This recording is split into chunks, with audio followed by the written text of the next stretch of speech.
Welcome po.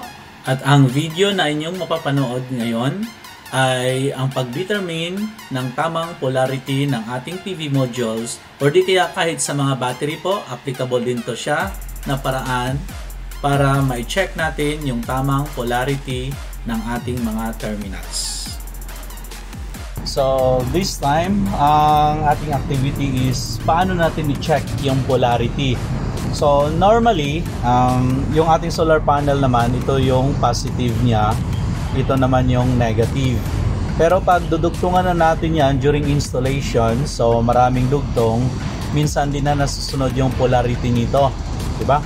So pag i-check natin para malaman natin kung ano yung correct polarity ng ating MC4 connector or kung ano yung pinakadulo na polarity niya, so kailangan nating gamitan siya ng tester. So for example dito, ang gagamitin natin is yung ating clamp meter. So ang kailangan lang natin i-set is i-set natin siya sa voltage na setting or range. So yan po, voltage. Then since ang ating solar panel naman is DC, yung kanyang out, so select natin siya dito as DC. Yan po, so DC volts.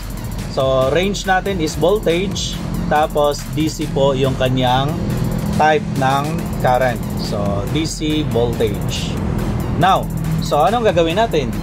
So of course, ilagay lang natin. Kung napansin natin dito sa ating DC, zero pa yung voltage siya, no? Pag ilagay natin dito sa isang MC4 connector o isang terminal yung ating test probe at ang kabila naman dito sa kabilang terminal, so magkakaroon siya ng reading. So ang isang panel dito is 44.3 volts. Ito yung kanyang open circuit voltage. So ito po, tama yung polarity niya, meaning itong nilagyan ko ng kulay pula na test probe is positive, ito namang kulay itim is negative. So anong palatandaan kung baliktad? Say for example, instead na ito kulay itim yung nilagay natin dito, baliktarin natin. Ang pula yung inilagay natin dito at ang itim naman sa kabila. So ang nangyari po, pag nabaliktad, so the same pa rin naman yung reading, 44.3 volts. Pero kung napansin nyo sa baba ng DC, diba, na symbol, mayroon na siyang dash, meaning po baliktad ang polarity niya, diba? So yun ang palatandaan natin. Mahalaga po kasi na tama yung polarity ng ating solar panel na ipasok sa system, kasi po mag-e-error po yung ating charge controller. Nakaka-apekto po yan siya doon sa function.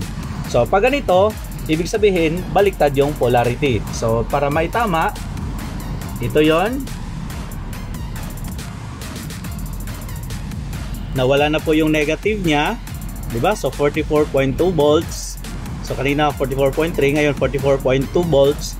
Wala na yung negative sa baba ng DC. So ibig sabihin tama na to.